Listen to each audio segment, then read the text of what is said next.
Hello student, চলে এসেছি আবার একটা নতুন ক্লাসে। দেখো, তোমাদের আজকে পরশোর টেস্ট পেপার থেকে আমি তৃতীয় নম্বর ক্লাস দিব। এর আগে দুটো ভিডিও দেওয়া হয়ে গেছে, তাই না? তোমরা ক্লাসগুলো ভালো করে দেখো। তো আমরা আজকে পরশোর টেস্ট পেপার থেকে 3 নম্বর ক্লাসটা দিব। তো তার আগে তোমাদের বলি, এবিটি টেস্ট পেপার থেকে আমাদের একটা অঙ্ক ছিল, তোমাদের যে অঙ্কটা দেখাচ্ছি আমি, ঠিক আছে? ABT test paper page number 432, ঠিক আছে? এই এবিটি টেস্ট পেপারের পেজ নাম্বার 432 যে পাতার অঙ্কটা আছে, 4-এর 9 নম্বর অঙ্কটা, এই অঙ্কটা আমরা একটু ঠিক করব। দেখো অঙ্কটা কী ছিল। সমান ব্যাস ও সমান উচ্চতা বিশিষ্ট নিরেট লম্ববৃত্তাকার চোঙ, নিরেট লম্ববৃত্তাকার শঙ্কু এবং নিরেট গোলকের আয়তনের অনুপাত নির্ণয় করো। এই অঙ্কটা ছিল। দেখো এই অঙ্কটা আমরা একটু ঠিক করব। এই অঙ্কটা আমরা ভালো করে দিচ্ছি এখানে। দেখো কীভাবে হবে। আমাদের কি বলেছে এখানে? আমাদের চোঙ বলেছে, শঙ্কু বলেছে আর গোলক বলেছে। এদের ব্যাসটা সমান আছে আর এদের উচ্চতাগুলো সমান আছে। তাহলে দেখো একটা চোঙ, আমি একটা চোঙ এঁকে দেখাচ্ছি। এই যে আমাদের একটা চোঙ, ঠিক আছে? এবার একটা শঙ্কু যদি আমরা দেখাই তোমাদের, এই যে আমাদের একটা শঙ্কু, ঠিক আছে? এটা শঙ্কুর উচ্চতা। আর গোলক, ঠিক আছে? গোলক বলতে আমাদের ফুটবলটা গোল, এই যে আমাদের গোলক। এবার এখানে কি বলেছে আমাদের এদের যে ব্যাসটা, তাই না? এই যে ব্যাসগুলো, ব্যাসার্ধ যদি এখানে দেখো, ব্যাসার্ধ যেহেতু এটা ও বিন্দু, ব্যাসার্ধ যেহেতু আর হয়, তাহলে প্রত্যেকের ব্যাসার্ধ কিন্তু এখানে কী হবে? আর হবে। প্রত্যেকের ব্যাসার্ধ আর, এই যে ব্যাসার্ধ হচ্ছে এখানে আর, ঠিক আছে? তাহলে এখানে ব্যাস সমান বলেছে, তাহলে ব্যাসার্ধগুলো সমান হবে। আর উচ্চতা সমান বলে দিয়েছে। এখানে দেখো উচ্চতাগুলো এই যে উচ্চতা যদি এইচ নিই, তাহলে এর উচ্চতা আমাদের এইচ হবে। আর এখানে দেখো এই জিনিসটা আমরা যেটা মিস্টেক করেছিলাম, গোলকের উচ্চতা দেখো আমাদের এটা যে ও বিন্দু, তাহলে এটা হচ্ছে আমাদের ব্যাসার্ধ, এগুলো তো আমাদের ব্যাসার্ধ। তাহলে ব্যাসার্ধের ডবল, তাই না? এটা আর এটা আর, তাহলে গোলকের যে উচ্চতাটা আমাদের কিন্তু ব্যাস হয়ে যাবে, ঠিক আছে? গোলকের উচ্চতাটা কী হবে? আমাদের ব্যাস হবে, মানে ব্যাসার্ধের দ্বিগুণ হবে আমাদের গোলকের উচ্চতা। এই জায়গাটা আমাদের ঠিক করতে হবে। ওখানে আমাদের এই সমান আর হয়ে গেছিলো। তাহলে দেখো এবার অঙ্কটা আমরা কীভাবে করছি। তাহলে সমান ব্যাস ও সমান উচ্চতা বিশিষ্ট নিরেট লম্ববৃত্তাকার চোঙ, নিরেট লম্ববৃত্তাকার শঙ্কু এবং নিরেট গোলকের আয়তনের অনুপাত বের করতে বলেছে। তাই প্রত্যেকের আয়তন আমরা বের করবো। প্রথমে চোঙের আয়তন। চোঙের আয়তন আমরা কী জানি? চোঙের আয়তন হচ্ছে পাই আর স্কোয়ার এইচ, ঠিক আছে? এটা হচ্ছে চোঙের আয়তন, যেখানে চোঙের ব্যাসার্ধ আর উচ্চতা এইচ। এবার আমাদের আয়তনটা দেখবো শঙ্কুর। এই যে শঙ্কুর আয়তন, শঙ্কুর আয়তনের সূত্র 1/3 পাই আর স্কোয়ার এইচ, এটা হচ্ছে আমাদের শঙ্কুর আয়তন। এবার অনুপাত গোলকের আয়তন, গোলকের আয়তনের সূত্র 4/3 পাই আর কিউ, ঠিক আছে? এভাবে আমরা তাদের কি আয়তনের অনুপাতগুলো আমরা করলাম। তাহলে এখানে সরল করে আমরা মানটা বের করবো, এদের আয়তনের অনুপাতটা কী বের হচ্ছে। তাহলে এখানে পাই আমরা কাটিয়ে দেবো, প্রত্যেকের পাই। আর এখানে আর স্কোয়ার এখানে আর কিউব আছে, তাহলে এখানে একটা আর থেকে যাবে। আমাদের এখানে দেখো এখানে এইচ থাকলো 1/3 ইন্টু এখানে এইচ আছে।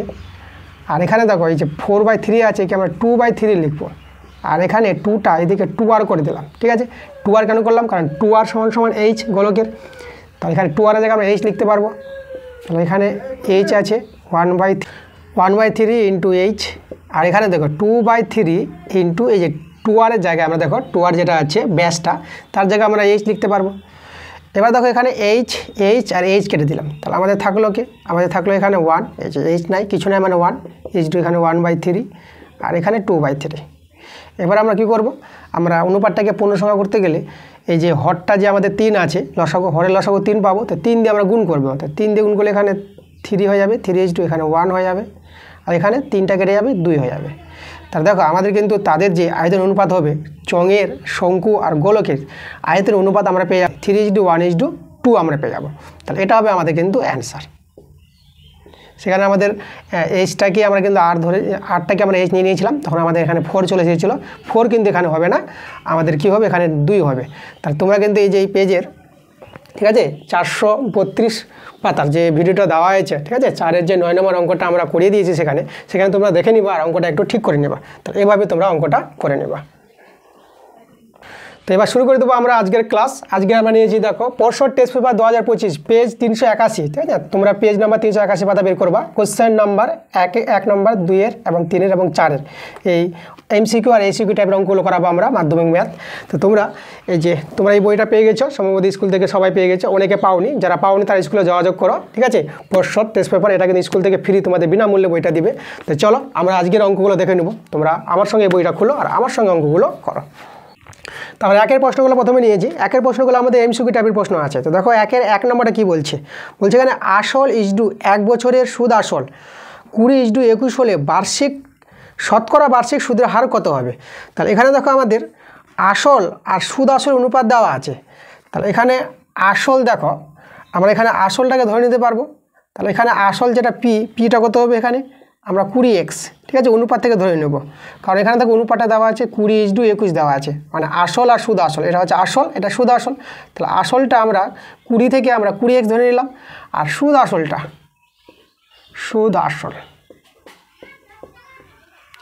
আসলটাকে আমরা 21x ধরে নিলাম, অনুপাত থেকে এভাবে ধরা যায়। এবার দেখো আসল জানা হয়ে গেল, সুদ আসল জানা হয়ে গেল, তাহলে আমরা এখান থেকে কী পেয়ে যাব, সুদটা পেয়ে যাবো, মানে আয় পেয়ে যাবো, আয়টাকে সুদ বলা হয়। তাহলে এখানে হবে দেখো আয়টা কী করে পাবো, সুদ আসল থেকে আসলটা বাদ দিবা, তোমরা কী পেয়ে যাবা, সুদ পাবা। তো এখানে বিয়োগ করলে তোমরা এক্স পাবা। এবার দেখো আমাদের সূত্র কী জানি, আই সমান সমান PTR/100, এটা হচ্ছে আমাদের সুদের সূত্র। তাহলে মানগুলো বসাবো, আর আয় আমাদের জানি, আইটা সুদটা এক্স পেয়ে গেছি, তো আয়ের জায়গায় এক্স বসাবো। পিটা দেখো আমাদের 20x, তাহলে পি এর জায়গায় আমরা 20x। আর সময় দেখো, সময়টা তোমরা দেখো 1 বছরের বলেছে, লক্ষ্য করবা প্রশ্নে 1 বছরের সুদ আসল, তাহলে সময়টা 1 বছর এখানে আছে, টি এর মানটা 1, আর এটা সুদের হারটা আমাদের বের হবে, এখানে আরটা আরে রেখে দিলাম। এবার এখানে কাটাকাটি করো, এক্স এক্সে কেটে যাবে, তো এখানে 1 আছে, আর এখানে দেখো এখানে একটা শূন্য আর একটা শূন্য কাটালাম, আর এই 2 5 10। তাহলে এবার তোমরা যদি বর্গগুণ করো, তাহলে দেখো এখানে আর হবে এদিকে, আর 5 1 কে 5 হবে, তাহলে সুদের হারটা কিন্তু 5%। দেখো আমাদের 5% কোথায় আছে, সি নাম্বার অ্যান্সারটা আছে, তাহলে অ্যান্সারটা হবে আমাদের সি নাম্বার।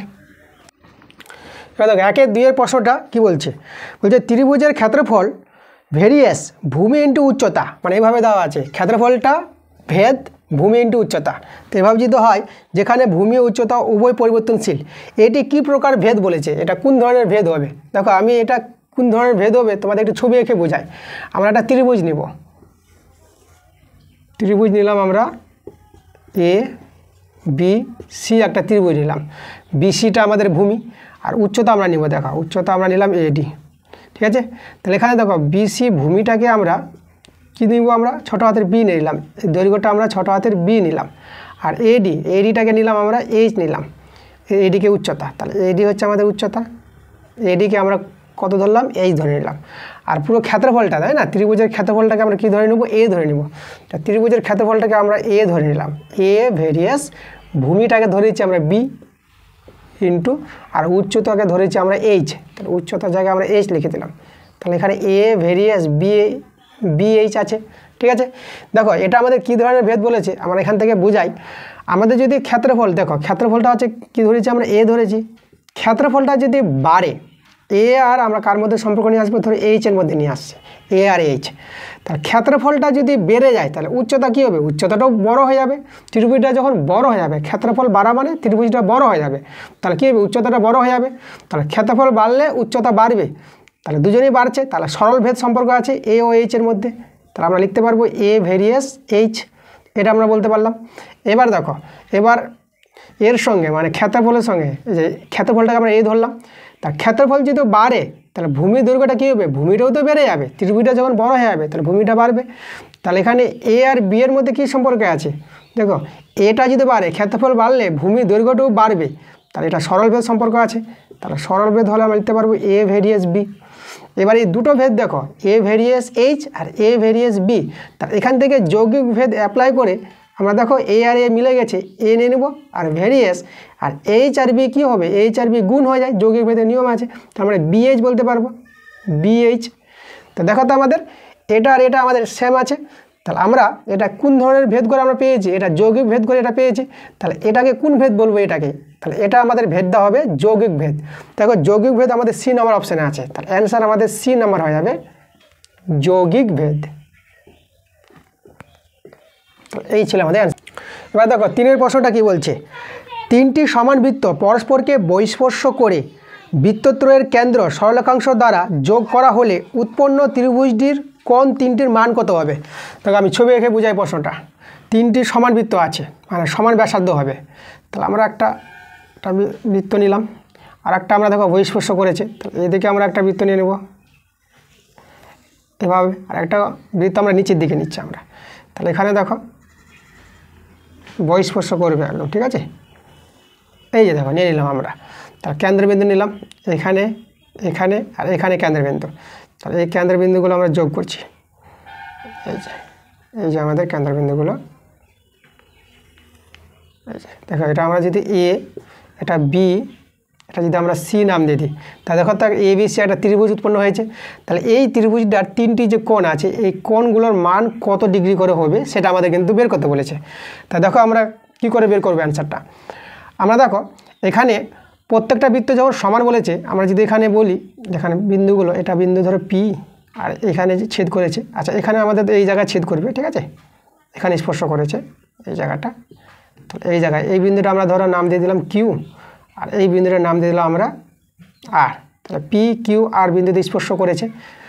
তাহলে এবার দেখো আমাদের যে তিনটা বৃত্ত সমান আছে, তাহলে ব্যাসার্ধগুলো সমান আছে আমাদের। তাহলে ব্যাসার্ধ যদি সমান হয় তাহলে কী হবে, দেখো এখানে এর সঙ্গে এই যে ব্যাসার্ধ যদি আমরা আর ধরে নিই, তাহলে এটা আর হবে, তাহলে এটাও আর, তাহলে এটাও আর, এদিকেও আর, তাহলে এই যে ব্যাসার্ধগুলো সব আর, তাই না, এটা তো বৃত্তের ব্যাসার্ধ, এই যে ব্যাসার্ধ ব্যাসার্ধ ব্যাসার্ধ। তাহলে এখানে দেখো এ বির মান কত পাচ্ছি, তাহলে এ বির মান দেখো আর আর যোগ করে এ বি কত পাবো, 2r পাবো।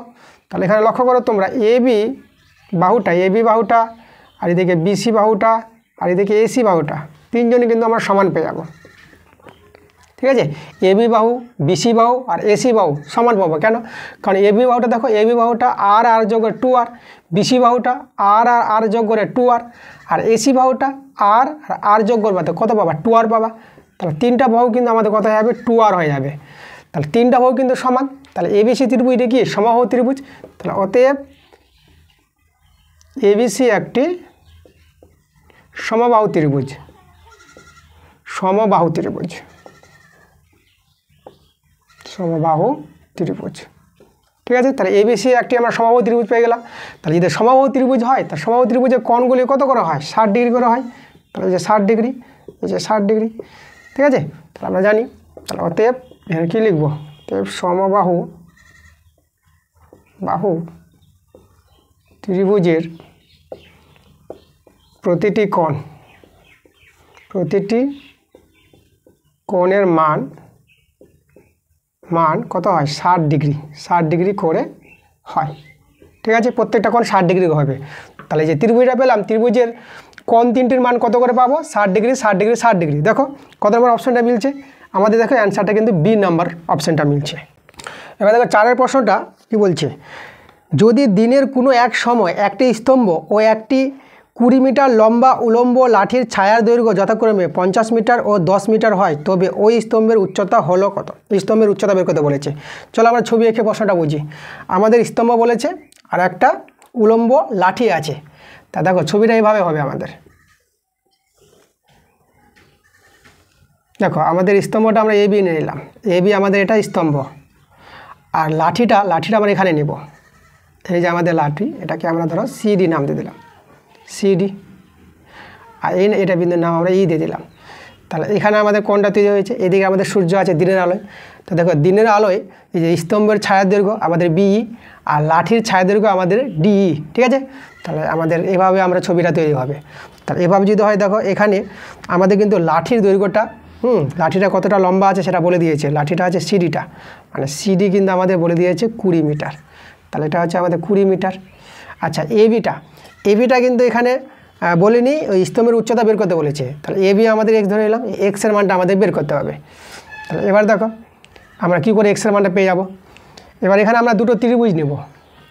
কোন দুটো ত্রিভুজ নেব, ত্রিভুজ আমরা নিব বড় ত্রিভুজটা এ বিই, ত্রিভুজ এ বিই। আমরা দুটো ত্রিভুজকে তুলে আমরা সদৃশ্য দেখাবো, এখানে সদৃশ্য দেখালে আমরা অ্যান্সারটা নিয়ে আসতে পারবো। এ বির মানটা বের করতে বলেছে, এ বির মানটা বের করতে পারবো। দেখো আরও কিছু মান আমাদের দেওয়া আছে, দেখো এই যে এখানে দেখো ছায়া দৈর্ঘ্যগুলো দেওয়া আছে। তাহলে এখানে স্তম্ভের ছায়া দৈর্ঘ্য যেটা বিই, স্তম্ভের ছায়া দৈর্ঘ্যটা হচ্ছে বিই, তাহলে এর মানটা আমাদের বলেছে 50 মিটার, বিই আছে 50 মিটার। আর লাঠির ছায়া দৈর্ঘ্যটা আছে ডিই, লাঠির ছায়া দৈর্ঘ্য ডিই, তাহলে ডিইটা কত বলেছে 10 মিটার। ওকে, এই দুটো মান দেওয়া আছে, তো এই মানগুলো আমাদের কাজে লাগবে। তো আমরা দুটো ত্রিভুজ নিচ্ছি, ত্রিভুজ এ বিই ও ত্রিভুজ সিডিই। CDE এত এ দেখো দুটো ত্রিভুজকে সদৃশ্য আমরা দেখাবো, তার জন্য দুটো শর্ত সমান দেখাবো। দেখো একটা কোণ তো আমাদের সাধারণ কোণ আছে, কোণ ইটা সমান সমান কোণ ই, দুটো ত্রিভুজেরই একই কোণ, সাধারণ কোণ পেয়ে গেলাম। এটা একটা শর্ত কিন্তু হয়ে গেল। 2 নম্বর শর্ত, 2 নম্বর শর্ত দেখো এই কোণটাও 90 ডিগ্রি হবে আর এই কোণটাও কত হবে 90 ডিগ্রি হবে। তাহলে এই কোণটা আমরা নিব বড় ত্রিভুজের ABE কোণটা, ABE সমান সমান হবে ছোট ত্রিভুজের CDE কোণটা,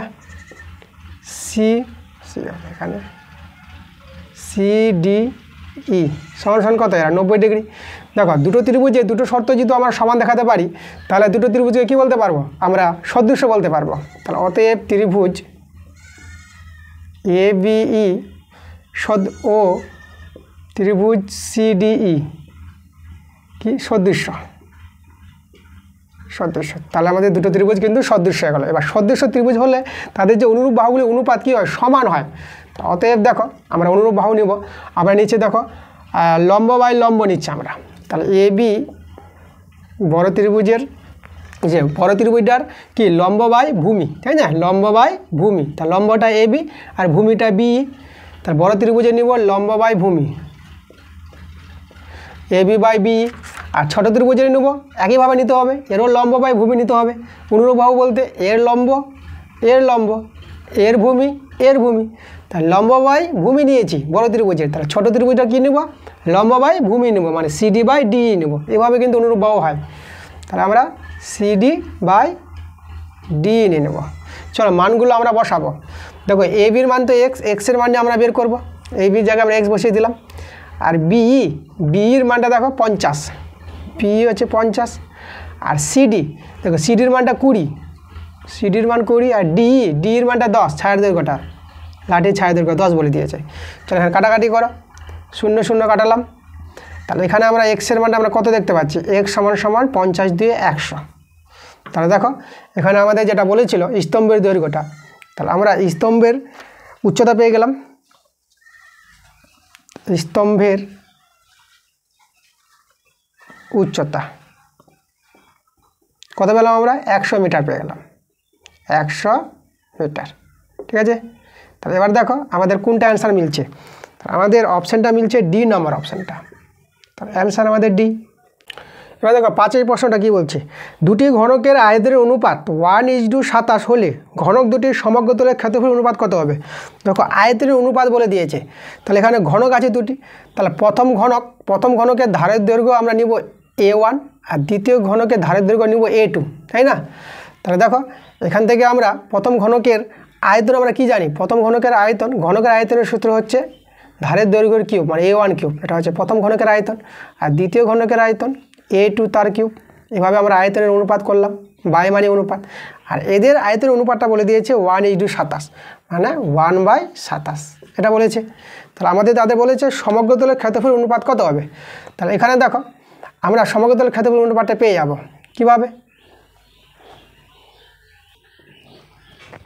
দেখো আমরা এখানে করব কি, এখানে আমরা A1 বা A2 তার হোল কিউব আর এদিকে 1/3 তার হোল কিউব। তাহলে এখানে আমরা A1 বা A2 এর মানটা পাবো 1/3, পর সমান হলে মূল সংখ্যা সমান। ঠিক আছে, এবার দেখো তাদের সমগ্র তলের ক্ষেত্রফল অনুপাত কী হবে। সমগ্র তল বলতে সমগ্র তল হচ্ছে 6A1 স্কোয়ার, তাই না, মানে 6 ইন্টু ধারের স্কোয়ার। এটা হচ্ছে সমগ্র তলের ক্ষেত্রফলের সূত্র ঘনকের। আর দ্বিতীয়টা হবে 6 ইন্টু কত হবে, এই যে আমাদের এটা হবে A2 তার স্কোয়ার। তাহলে প্রথম ঘনকের সমগ্র তলের ক্ষেত্রফল বাই দ্বিতীয় ঘনকের সমগ্র তলের ক্ষেত্রফল, এদের অনুপাতটা, এর অনুপাতটা আমি কত বলেছি। দেখো আমরা কী করে মানটা পেয়ে যাবো। এখানে আমরা দেখো 6 তো কেটে দিলাম, তাহলে আমাদের এটাকে A1 বা A2 তার হোল স্কোয়ার করতে পারবো। এবার A1 বা A2 এর মানটা দেখো 1/3 আছে, তাহলে এখানে 1/3 বসিয়ে দাও তার হোল স্কোয়ার। তাহলে এটা আমাদের 1/9 দাঁড়িয়ে গেল। ঠিক আছে, তাহলে 1/9কে তোমরা 1:9 লিখতে পারবা। তাহলে দুটি ঘনকের সমগ্র তলের ক্ষেত্রফল অনুপাত হবে অ্যান্সারটা 1:9। দেখো 1:9 কত নম্বর অপশানে আছে, আমাদের C নম্বর অপশানে আছে। তাহলে অ্যান্সারটা আমাদের C। 6 অঙ্কটা দেখো কি বলছে, তোমার শ্রেণীতে নভেম্বর মাসে তোমার কিছু সহপাঠীর উপস্থিতি যথাক্রমে 25 দিন, 20 দিন, 18 দিন, 10 দিন, 21 দিন, 22 দিন, 16 দিন, 18 দিন। ঠিক আছে, এভাবে তাদের উপস্থিতি তার দিন সংখ্যাগুলো দিয়েছে এখানে। তাহলে এখানে বলছে দেখো, তো দিন সংখ্যাগুলির মধ্যমা কত হবে? এই যে আমাদের তাদের দিন সংখ্যাগুলো দেওয়া আছে, এদের মধ্যমা বের করতে বলেছে। তাহলে এদের মধ্যমা পেতে গেলে আমাদের কি করতে হবে? এই যে তথ্যগুলো আছে এদের মানের ঊর্ধ্বক্রম অনুসারে আগে সাজাতে হবে, মানে ছোট থেকে বড় আকারে সাজাবো। তা দেখো সবচেয়ে ছোট কে আছে? আমরা সবচেয়ে ছোট দেখতে পাচ্ছি 10। তাহলে আমরা আগে লিখব 10 লিখব। তারপরে 10-এর পর কে আছে? তা 10-এর বড় তোমরা লক্ষ্য করো, তা 10-এর বড় আমরা পেয়ে যাব 16। তা 10-এর বড় 16। ঠিক আছে, 16-এর পরে কে আছে? 16-এর পর নিব আমরা 18। তাহলে 18 দেখো দুটো আছে, এখানে 18 আছে, এখানে 18 আছে। দেখো 16 নিলাম, প্রথমে 10 নিয়েছি, 16 নিলাম, 18 আর একটা 18, দুটো 18 নিয়ে নিলাম, দাগ মেরে নিলাম, তারপর সুবিধা হবে। 18-এর পর বড় কে আছে? 20 দাগ মারলাম, 20 নিলাম। 20-এর পর বড় কে আছে? 21 নিয়ে নিলাম। 21-এর পর 22, এই যে 22 নিয়ে নিলাম। 22-এর পর কে আছে? 25 নিয়ে নিলাম। দেখো সবগুলো নিয়ে নিয়েছি। সংখ্যা কতগুলো আছে? 1 2 3 4 5 6 7 8। এখানে দেখো 1 2 3 4 5 6 7 8, 8টা সংখ্যা। এবার দেখো মধ্যমা আর কী করে বের করব?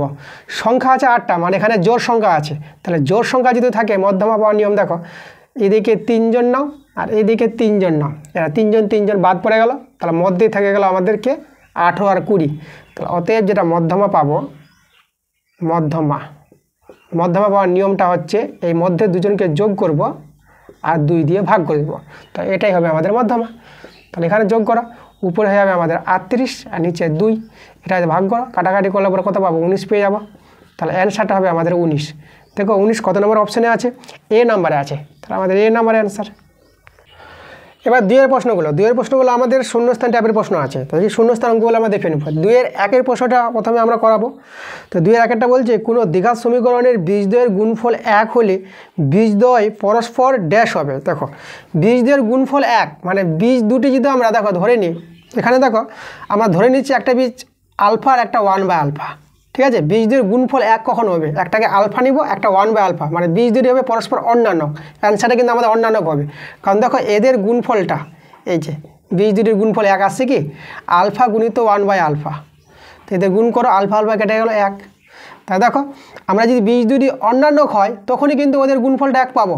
তাহলে আমাদের এখানে কি হবে? বীজদের গুণফল যদি 1 হয় তাহলে বীজ দুটি কী আছে এখানে? অন্যান্য হবে। তাহলে অ্যান্সারটা হবে আমাদের অন্যান্য।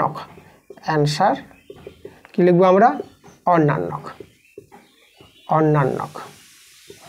ঠিক আছে, এই যে বলেছিলাম আমাদের বীজদ্বয় পরস্পর কী হবে? বীজদ্বয় পরস্পর অন্যান্য হবে।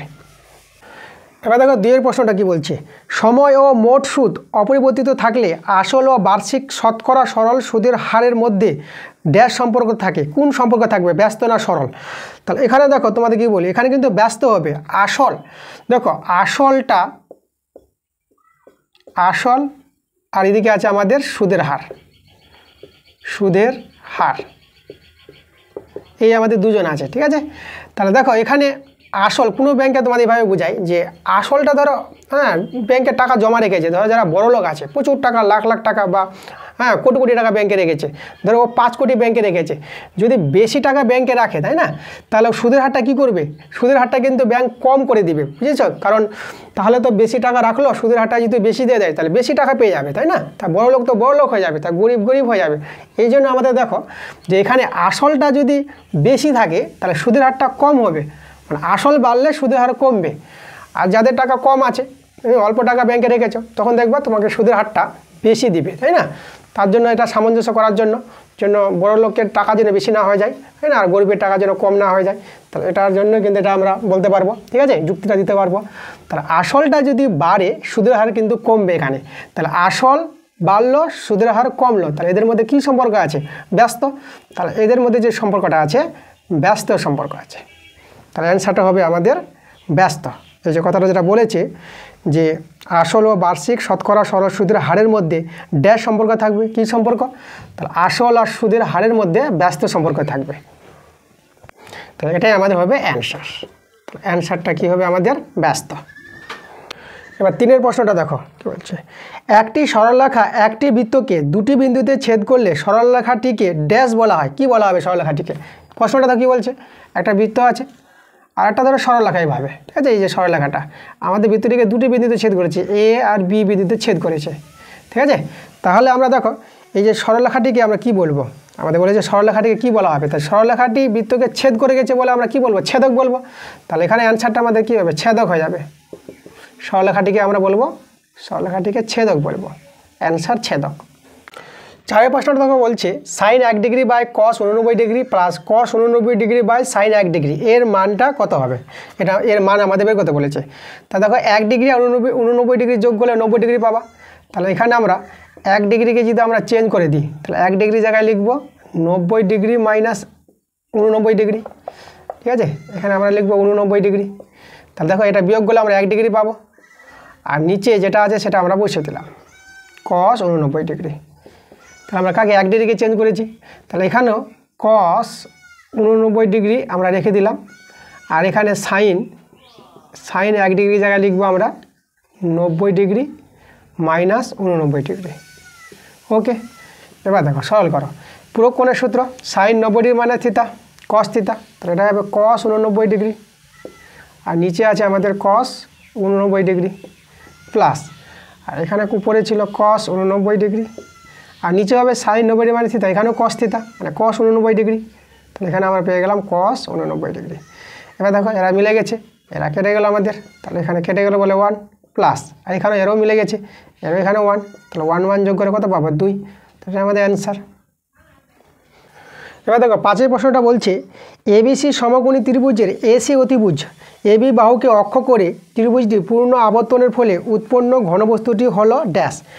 এখানে তো ছবি এঁকে আমি তোমাদের বলি, আমাদের একটা সমকোণী ত্রিভুজ বলে দিয়েছে, তাই না। তাহলে এখানে আমরা সমকোণী ত্রিভুজ একটা তৈরি করব। এখানে এ বি একটা অক্ষ আর এসি হচ্ছে অতিভুজ।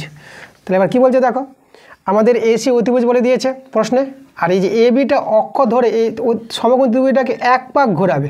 তাহলে এই ত্রিভুজটাকে যদি এ বিকে অক্ষ ধরে এক পাক যদি আবর্তন করে বা ঘোরায়, তাহলে ত্রিভুজটার আকৃতি কীরকম দেখাবে দেখো, শঙ্কু আকৃতি দেখাবে। তাহলে এই জায়গাটা এইদিকে তৈরি হবে, এই যে এইভাবে তৈরি হয়ে যাবে, তাই না। যতটা এইদিকে ততটা এইদিকে পাবো, আর এটা একদম শঙ্কুর আকার ধারণ করে নেবে। কার আকার ধারণ করবে, শঙ্কু, তাই না। তাহলে আমাদের যে ঘনবস্তুটা তৈরি হবে, কী ধরনের ঘনবস্তু তৈরি হবে, শঙ্কু হবে আমাদের। তাহলে অ্যান্সারটা হবে শঙ্কু, শঙ্কু, এটা আমাদের অ্যান্সার হবে। 6 প্রশ্নটা দেখো কী বলছে, কোনো তথ্যের মধ্যে যে পর্যবেক্ষণটির পরিসংখ্যা সবচেয়ে বেশি সেই পর্যবেক্ষণটিকে ওই তথ্যের ড্যাশ বলে। দেখো আমি এখানে তোমাদের বলি যে কিছু তথ্য নিচ্ছি আমরা ধরো নিলাম 2 3 7 2 7 5 6 2, ঠিক আছে, 5 2 9 2, এভাবে নিলাম আমরা, এরকম কিছু তথ্য নিয়ে নিলাম। এখানে দেখো আমাদের যেটা বলেছে এই যে পর্যবেক্ষণটির যে পরিসংখ্যাগুলো আছে, তাহলে এখানে যে পর্যবেক্ষণটিতে মানে পরিসংখ্যাটা বেশি থাকবে, পরিসংখ্যাটা সবচেয়ে বেশি কে আছে দেখো, বেশি এখানে দেখো 2টা, 1বার 2বার 3বার 4বার 5বার, 2টা কিন্তু এখানে সবচেয়ে বেশি আছে, এই যে 2 পরিসংখ্যাটা।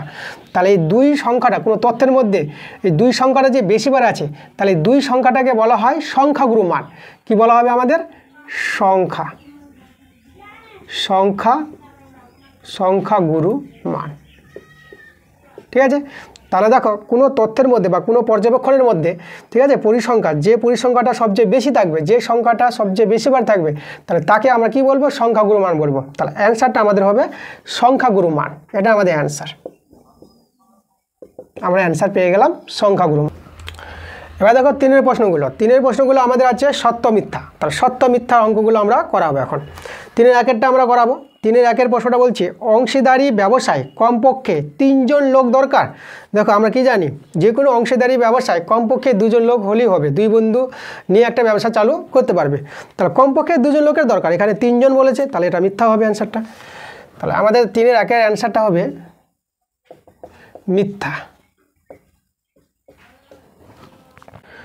2-এর প্রশ্নটা দেখো আমাদের আছে AB = C², BC = A², CA = B², 3টা অনুপাত আছে।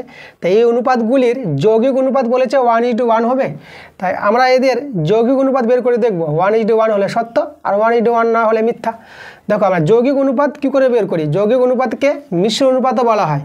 তো দেখো যৌগিক অনুপাত বা মিশ্র অনুপাত কীভাবে করতে হয়, দেখো অনুপাতগুলির যে পূর্বপদগুলো আছে, দেখো এই যে অনুপাত আছে, তো অনুপাতের প্রথম পার্টটাকে বলা হয় পূর্বপদ আর দ্বিতীয় পার্টটাকে বলা হয় উত্তরপদ।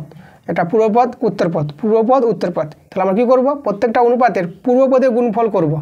তাহলে পূর্বপদগুলি এ বি আছে, ঠিক আছে, মানে অনুপাতগুলির প্রথমগুলো গুণ ইন্টু, আর এর প্রথমটা বিসি আর এর প্রথমটা সিএ, ঠিক আছে, ইজ ডু, তখন আমরা ইজ ডু দিয়ে দেবো।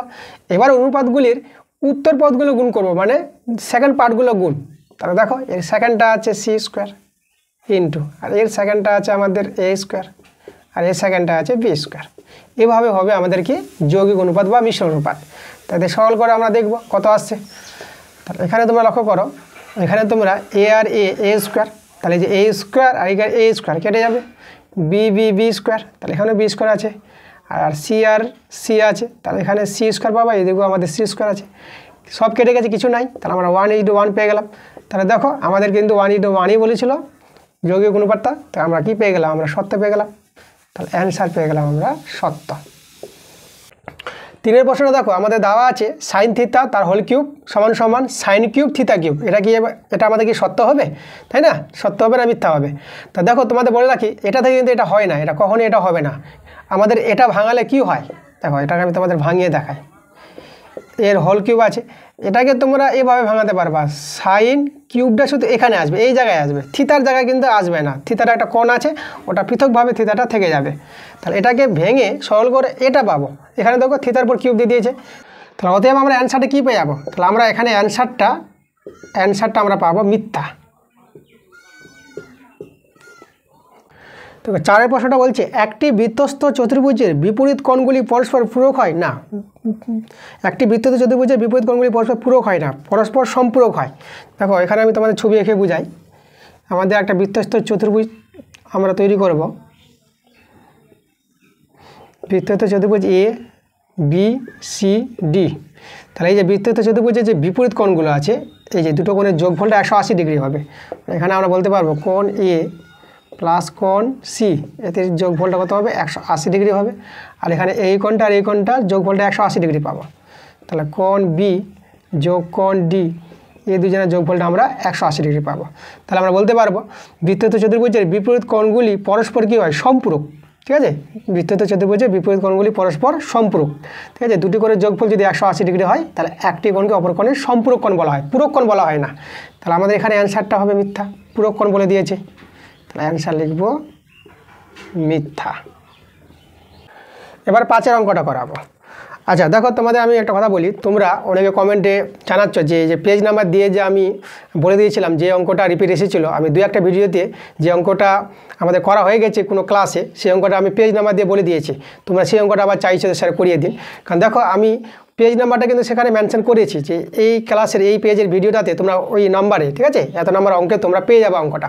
তোমরা দেখো, তোমরা প্লে লিস্টে যাও আমার চ্যানেলে, আমার চ্যানেলে যে লগোটা আছে সেই লগোতে গিয়ে তোমরা প্লে লিস্টে গিয়ে যাবা, সেখানে যে ভিডিওগুলো লিস্ট আছে সেখানে পেজ নাম্বার অনুযায়ী ভিডিওগুলো দেওয়া আছে।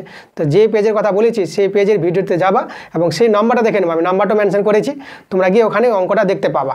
আমরা শুধু 2-1টাতেই, ঠিক আছে, 2-1টা ভিডিওতেই আমি এভাবে বলেছি যে পেজ নাম্বার দিয়ে বলেছি।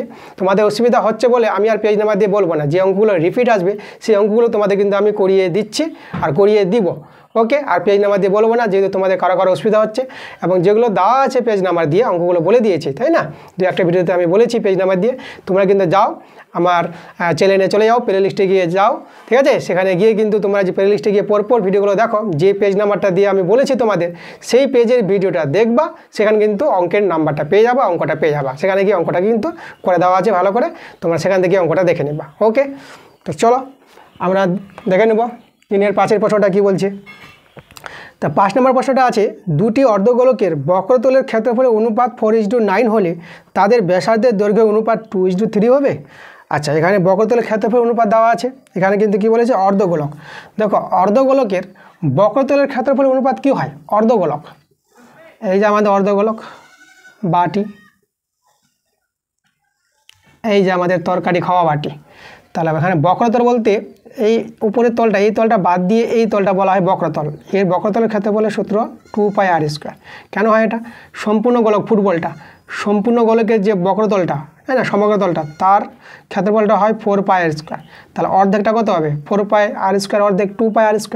তাহলে বক্রতলের ক্ষেত্রফল কিন্তু 2πr²। এখানে দুটো বলেছে, দুটো অর্ধগোলক।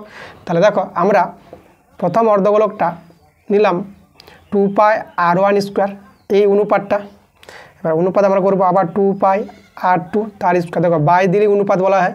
তাহলে এই যে দুটো অর্ধগোলকের বক্রতলের ক্ষেত্রফলের অনুপাতটা আমাদের বলে দিয়েছে কত? 4/9, 4:9 বা 4/9। তাহলে আমরা দেখো এখানে আমরা এখান থেকে ব্যাসার্ধের অনুপাত পেয়ে যাব। তাহলে ব্যাসার্ধের অনুপাত যদি আমাদের এখানে বলেছে 2:3 চলে আসে, তারপর সত্য বলবো, আর না আসলে মিথ্যা বলবো। তা দেখো আমরা কীভাবে সরলটা করে ব্যাসার্ধের অনুপাত বের করছি। আমরা 2π আমরা কেটে নিব। আর এখানে দেখো r1² r2² আছে, তাহলে r1/r2 দিলাম, আর স্কোয়ারটা আমরা বাইরে করে দিলাম, হোল স্কোয়ার করে দিলাম। আর এখানে তোমরা 2/3 করো, তার হোল স্কোয়ার করো, পাওয়ার সমান। তাহলে এখানে আমরা r1/r2 সমান 2/3 করতে পারবো। তাহলে এখানে দেখো r1:r2 সমান 2:3। মানে এখানে দেখো দুটি অর্ধগোলকের যে ব্যাসার্ধের অনুপাতটা কত পেয়ে গেলাম? 2:3। এটাই বলেছিল আমাদের। তাহলে এখানে অ্যান্সারটা কী হবে? সত্য হবে। অ্যান্সার সত্য। আর 6এর প্রশ্নটা দেখো কি বলছে, শ্রেণী দৈর্ঘ্য সমান হলে যৌগিক গড় নির্ণয়ে ক্রমবিচ্যুতি পদ্ধতি অধিকতর গ্রহণযোগ্য। তাহলে এখানে দেখো আমাদের কথাটা কিন্তু সত্য হবে। শ্রেণী দৈর্ঘ্য যখন সমান হয় তখন যৌগিক গড় নির্ণয়ের সময় ক্রমবিচ্যুতি পদ্ধতিটা এটা কিন্তু অধিকতর গ্রহণযোগ্য হয়। ঠিক আছে, এটা তোমাদের আমি বইয়ের পেজে দেখাবো। বইয়ের পেজ নাম্বার তোমরা যাও, কত নম্বর? 334 পাতায় আমি তোমাদের দেখাচ্ছি। 334 পাতায় তোমরা যদি খুলো, তাহলে এখান থেকে দেখো, এখান থেকে তোমরা ধরে নিতে পারবে এই জায়গাগুলো। এই যে দেখো আমাদের এই যে এখানে দেওয়া আছে, দেখো শ্রেণী দৈর্ঘ্যগুলো দেখো 300 থেকে 350, আর 350 থেকে 400, 50 করে আছে। তাহলে এখানে শ্রেণী দৈর্ঘ্য কত? 50। তাহলে আমাদের শ্রেণী দৈর্ঘ্য যদি সমান হয়, তাহলে এই যে আমাদের দেখো সূত্রটা যে তৈরি হয়েছে, x বার সমান a + h into summation fi ui by summation fi। তাহলে এই সূত্রটা কার? এই যে লেখা আছে দেখো, এটা হচ্ছে দেখো এই যে নির্ণয় উপরের পদ্ধতিকে বলা হয় ক্রমবিচ্যুতি পদ্ধতি, তাই না? তাহলে আমাদের এটা কিন্তু কী হবে? এটা কিন্তু গ্রহণযোগ্য। ক্রমবিচ্যুতি পদ্ধতি যেটা নিয়মটা আমাদের গ্রহণযোগ্য। তাহলে অ্যান্সারটা কিন্তু আমাদের এখানে কী হবে? সত্য হবে। এটা কথাটা আমাদের ঠিক বলেছে। তাহলে অ্যান্সারটা আমরা লিখে দেবো সত্য। এবার দেখো 4এর প্রশ্নগুলোতে আসলাম। 4এর প্রশ্নগুলো 2 মার্কের প্রশ্ন আছে। তোমরা এক একটা প্রশ্নের জন্য 2 নম্বর করে পেয়ে যাবে। তো আমরা চলো 4-এর এক একটা করাবো। 4-এর একের প্রশ্নটা বলছে 3 মাস অন্তর দেয় বার্ষিক 8% চক্রবৃদ্ধি হার সুদে 10,000 টাকার 9 মাসের সমূল চক্রবৃদ্ধি কত হবে? দেখো আমাদের এখানে একটা সূত্র আছে, সূত্রটা বুঝো। আমরা সূত্রটা লিখবো, দেখো আসল ইন্টু 10,000, আসল ইন্টু 1 প্লাস আর হচ্ছে এখানে সুদের হারটা হচ্ছে 8%। তাহলে আরের জায়গায় 8 বসাবো। আর নিচে এখানে দেখো আমাদের এখানে কিছু তো গুণ হবে, সেই গুণটা আমি তোমাদের বোঝাই। এখানে 3 মাস অন্তর দেয়, পর্ব হচ্ছে 3 মাস অন্তর। তাহলে দেখো 12কে 3 মাস অন্তর বলেছে, তাহলে 12কে 3 দিয়ে ভাগ করো, এটা মনে রাখবা। মানে 12 মাসে 1 বছর, 3 মাস অন্তর দেয়। তাহলে 12কে 3 দিয়ে যদি ভাগ করো কত পাবা? 4 পেয়ে যাবা।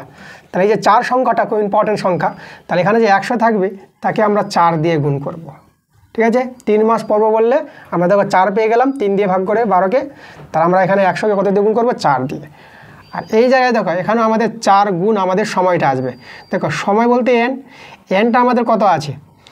ঠিক আছে, এন সময়টা আছে 9 মাস। তাহলে 9 মাস এই যে আছে আমাদের, দেখো আমাদের আছে সময়টা আছে 9 মাস মোট সময়টা। তাহলে 9 মাসকে সময়কে সবসময় বছর করে নিব। তাহলে 9 মাসকে যদি বছর করো, তাহলে মাসকে 12 দিয়ে ভাগ করলে তোমরা বছর পেয়ে যাবা। এটা হয়ে গেল আমাদের বছর। তাহলে কাটাকাটি করো, 3 3 9 আর 3 4 12। তাহলে দেখো 3/4 বছর। তাহলে আমরা এনের মান কত পেয়ে গেলাম? 3/4 বছর। তাহলে এখানে যে এন হয় 4n, তাহলে এখানে এনের জায়গায় বসাবো 3/4। ঠিক আছে, এটা কিন্তু খুব ইম্পর্টেন্ট সূত্র। হ্যাঁ, এভাবে যদি থাকে পর্ব অনুযায়ী 3 মাস অন্তর বা 4 মাস অন্তর বা 6 মাস অন্তর, যেভাবে বলুক না কেন, ঠিক আছে, সে এই অনুযায়ী কিন্তু এভাবে হবে। 3 মাস বলেছে, তোমাদের যদি 6 মাস অন্তর বলতো, 6 মাস, তাহলে তোমরা 12কে 6 দিয়ে ভাগ করতো, তাহলে 2 পেয়ে যেত। তাহলে এখানে 2 হতো আর এখানে 2 হতো। ঠিক আছে, যদি আমাদের 4 মাস অন্তর বলতো, তাহলে 12কে 4 দিয়ে ভাগ করো, 3 পেয়ে যেত। তাহলে এখানে তখন 3 আর এখানেও 3 চলে আসতো। এখানে আমাদের 3 মাস অন্তর বলেছে, তার 12কে 3 দিয়ে ভাগ করে আমরা 4 পেয়ে গেলাম। তার জন্য 100-এর সঙ্গে 4 গুণ হবে। আর যে সময়টা আছে এনটা যেটা পেলাম 3/4, তার সঙ্গে আমাদের কত গুণ হবে? 4 গুণ হবে। খুব ইম্পর্ট্যান্ট সূত্রটা, ঠিক আছে? এটা তোমরা মনে রাখবা। তাহলে এখান থেকে আমরা কি পেয়ে যাবো? সমূল চক্রবৃদ্ধির মানটা, অ্যান্সারটা আমরা পেয়ে যাব।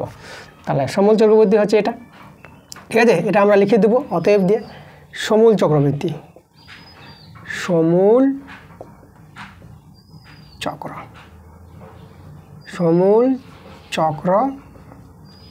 সমূল চক্রবৃদ্ধি এটা, এই যে এটা আছে আমাদের সমূল চক্রবৃদ্ধি। তাহলে চলো এটা আমরা সরল করি। আমরা কাটাকাটি যদি করি, আমরা এটা 4 কেটে দিলাম। তো এখানে আমরা কাটাকাটি করব 4 2 8, ঠিক আছে? আর আমরা কাটাকাটি করছি না। তাহলে এদিকে দেখো, এদিকে 10,000 থাক, 10,000। আর এখানে দেখো কত পাবা, এদিকে 100 আর 102। তাহলে আমরা দেখো 102 পাবো। আর নিচে কত হবে? নিচে হবে আমাদের 100। এখানে পাওয়ারটা আমাদের 3 আছে, তাহলে 102। তা দেখো এখানে আমরা কাটাকাটি করছি 4 2 8, আর কাটাকাটি করবো না আমরা। তাহলে এখানে 10,000 আছে, 10,000 আমরা রেখে দিলাম। আর এখানে থাকলো 1 + 2/100। আর দেখো এখানে পাওয়ারটা আমাদের 3 আছে, 4 থেকে কেটে গেছে। আচ্ছা, তাহলে এখানে আমাদের থেকে গেল 10,000। এবার এখানে দেখো, এখানে ভগ্নাংশের যোগ বিয়োগটা কত পাবো? 100 আর 2 যোগ করে 102। তাহলে 102 আর নিচে 100, কবার গুণ হবে? 3 আছে, তো 3 বার গুণ হবে। তাহলে 102 নিচে 100, আবার 102 আর নিচে 100, ঠিক আছে? আচ্ছা, এখানে আমরা শূন্যগুলো কাটি। এখানে 2টো শূন্য, এখানে 2টো শূন্য, এখানে এই 2টো শূন্য, এই 2টো শূন্য, শূন্য কেটে গেল। এবার দেখো 102 102 102, 3 বার গুণ হবে 102, 208, ঠিক আছে? 102 102 102 গুণ করবা, তোমরা গুণফলটা কত পাবা? ঠিক আছে, এটা পাবা, এই যে 10 61 208, এটা গুণফলটা পাবা। আর নিচে দেখো 100 ছিল, তাহলে নিচে আমরা 100তে দেবো। এবার এটা যদি আমরা ভাগ করি, তাহলে 2টো শূন্য আছে, 2টোর পর দশমিক পড়ে যাবে। তাহলে 1 0 6 1 2, এখানে দশমিকটা হয়ে যাবে 08, এত টাকা। তাহলে এটাই হবে আমাদের সমূল চক্রবৃদ্ধি, এটাই আমাদের অ্যান্সার। তো এখানে আমরা অ্যান্সার লিখে দেবো, অ্যান্সার। এবার দেখো 4-এর 2-এর প্রশ্নটা আমরা করাবো। বলছে এখানে একটি ব্যবসায় প্রীতম ও প্রতিমের মূলধনের অনুপাত 5:4 এবং প্রতিম ও পুষ্করের মূলধনের অনুপাত 6:7। ব্যবসায় মোট লাভ 8,200 টাকা হলে পুষ্করের লভ্যাংশ কত হবে? আচ্ছা, এখানে কিন্তু 3 জন আছে। প্রথমে প্রীতম আর প্রতিম বলেছে, তারপরে প্রতিম আর পুষ্কর। তো আমরা দেখো আমরা কীভাবে অঙ্কটা করছি। প্রথমে প্রীতম আছে, তা আমরা লিখছি প্রীতম। দেখো প্রীতমকে আমরা এ নিয়ে নিলাম। তারপরে কে আছে? প্রতিমকে আমরা বি নিয়ে নিলাম। আমরা ধরে নিচ্ছি এগুলো, প্রীতমকে এ, প্রতিমকে বি। আর তারপরে যে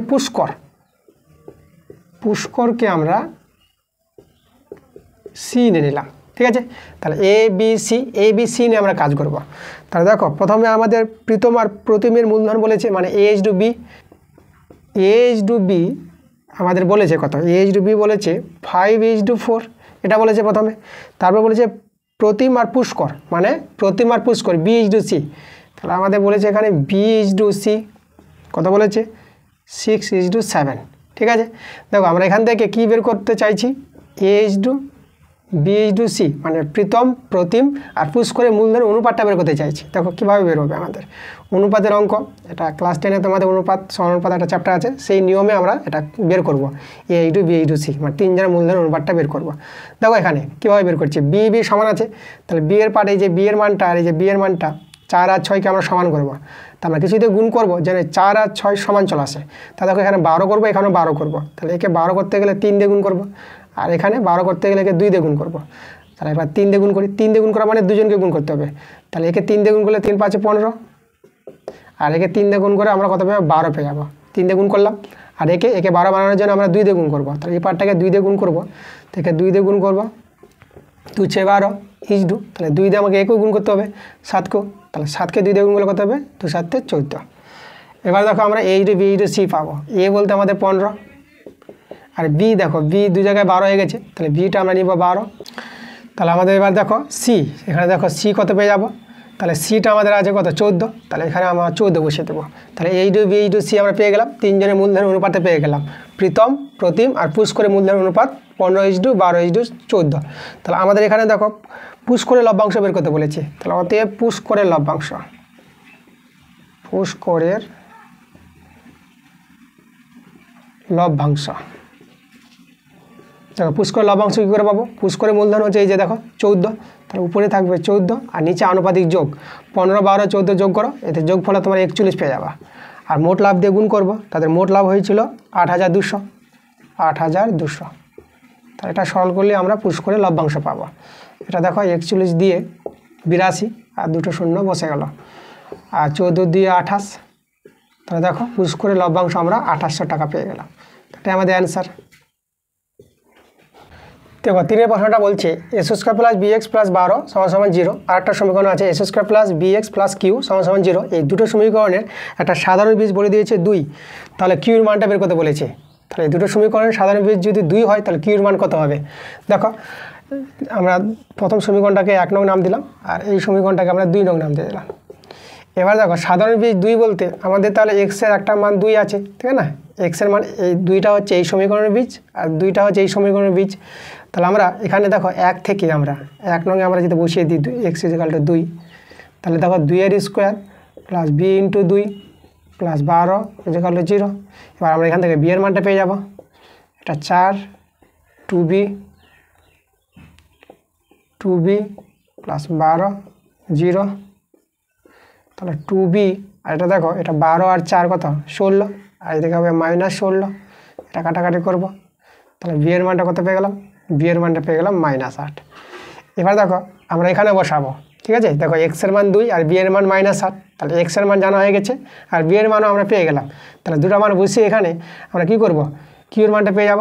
তাহলে এখানে আমরা করছি দেখো 2 নং এ এক্স = 2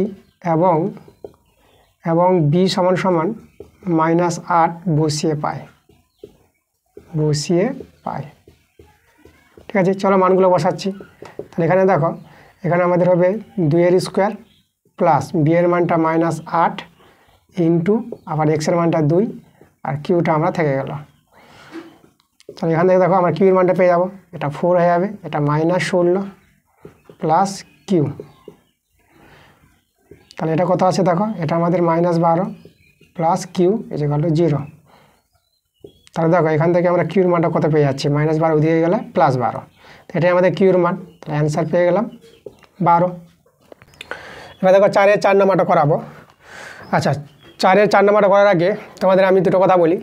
আমি তোমাদের লাইভ ক্লাস দিতে চাইছি, তো আমি তোমাদের লাইভ ক্লাস দেবো। তোমরা কে কে লাইভ ক্লাস আমার সঙ্গে অ্যাটেন্ড করতে চাইছো তারা তোমরা কমেন্টে জানাবো, ঠিক আছে? তো আমি যত কমেন্ট বেশি দেখবো কারা কারা লাইভ ক্লাস আমার অ্যাটেন্ড করবে, ঠিক আছে? বেশি কমেন্ট যদি আমি পেয়ে যাই, তাই না, তখন আমি কিন্তু লাইভ ক্লাস তোমাদের দেবো। তোমাদের এই যে পরশুর টেস্ট পেপার চলছে, এই পরশুর টেস্ট পেপার থেকেই আমি লাইভ ক্লাসে আসবো। তো তোমরা কমেন্টে জানাও কারা কারা লাইভ ক্লাস দেখতে চাইছো, কারা অ্যাটেন্ড করতে চাইছো। তো চলো আমরা দেখে নেবো 4 এর 4 নম্বর অঙ্কটা কী বলছি। তাহলে 4 এর অঙ্কটা আছে এখানে দুটি ধনাত্মক সংখ্যা xy² ও xz²।